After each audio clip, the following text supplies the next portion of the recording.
What does podcasting have to do with acting on community stages? And why on earth would I start my first podcast with my biggest mistake? Give me a few minutes and it should all become clear.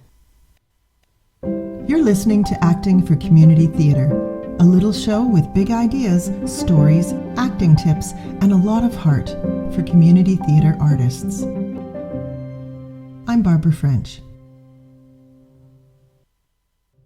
When I started thinking about coming up with a podcast, I knew that I wanted the episodes to be short and to the point, and I wanted them to help distill this massive thing that we call theater into manageable pieces for actors, and for directors too. I wanted to pop in, deliver good content that directly related to the subject, and then pop out again. At some point in my musings and research, a brilliant idea came to me. I would call the podcast French Scenes. Why? Because French scenes are little bits of a whole play or an act containing related subject matter and action, delivered between the entrances and exits of its characters. Using French scenes is a way of making the story and the action more clear and manageable. It was a perfect idea, and since my last name is French, voila, a perfect match. But once I started working with cover art and podcast descriptions, I realized that no one would ever understand what a show called French Scenes would have to do with acting for community theater. They were more likely to think that the show was about learning how to speak French or maybe even how to make, porn, with apologies to my listeners from France. No one who wanted to learn about acting would find it through searches. But I loved the name, and I loved that it mirrored what I wanted to do with the show, and I was not willing to give it up. Damn it. And that was my big mistake. Because that title was for me, not for my audience. And this is where you come in, and thanks for waiting. Because the same thing holds true for acting. Whenever I see an actor in a scene who has forgotten about his audience, it often comes across as self-indulgent. When I watch a scene with actors who are clearly playing with inside jokes, it shuts me out. When I take in a production where the director has not considered who her audience is at all, it leaves everyone confused, irritated, and sometimes downright angry. Art is not just for the artist. This is especially true in theater, as it cannot exist without an audience. You can work on a monologue or a scene at home all day long, but if nobody sees it, then you're rehearsing. You're not performing. The audience is like a scene partner. There is a unique, symbiotic relationship, a very clear and palpable energy exchange between actor and observer. And there is also an unspoken agreement between the two that both sides must adhere to if theater is to be possible at all. For most kinds of theater today, not all kinds, the audience must be willing to suspend their disbelief, pretending that they are peeking into something private, while at the same time letting the performer know that they are there watching. And the performer must be willing to pretend that he is doing something private, while at the same time trying to elicit a response from the audience whom he is pretending is not there. As an actor, you simply can't afford to ignore or dismiss your audience, because what you do ultimately is for them. Just like what I'm doing for you now. Of course you should enjoy it. Of course it should be rewarding, fulfilling, a pursuit of self-expression. Nailing a performance as an actor feels like flying. It feels like you're truly alive.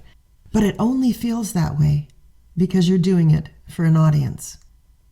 This is also true when rehearsing.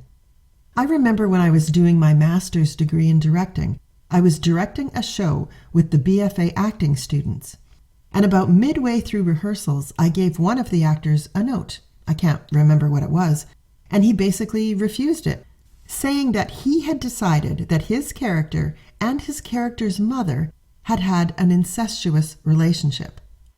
Now, this idea is nowhere in the script at all, in either his lines or his mother's or anyone else's. So his idea was completely interpretive of his own imagining, and it never until that moment had been discussed in rehearsal. Now, to be fair, the actor was obviously trying to dive deeply into the character and the relationships in order to create a strong backstory and raise the stakes. But this backstory was for him. He enjoyed thinking about how that would change the relationship and make the subtext more complex, but it just got in the way. He could never communicate this idea to the audience because it wasn't anywhere in the text. His scene partners could not grab onto it because it wasn't in the play.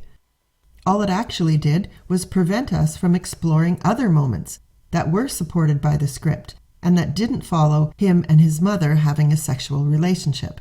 It was a purely self-indulgent choice, which, of course, was not explored in rehearsal and not present during the performance. Now, this may all seem a little too simplistic, almost a truism, but it's easy for actors to let themselves get a little lost in their characters at times, or to overthink a backstory, or even a line. Doing honest script analysis is a very useful and necessary activity, but being able to let that all go and explore is also essential. The trick is finding the balance and making sure that you never forget your audience. In the end, I cut my beloved title and I changed it to Acting for Community Theatre to help people find their way here. Because this podcast isn't about me, it's about you. So, here we are, about to go on this little journey together each week, exploring theatre and acting for community stages. I'll also be talking to directors as well, because directors, you need to understand the acting process just as well as the actors do. And in many ways, actors are the director's audience. And if they can't speak an actor's language, they're going to lose them. I'll make a promise now to never forget about my audience again, and hopefully you'll find my mistake helpful with your own artistic process.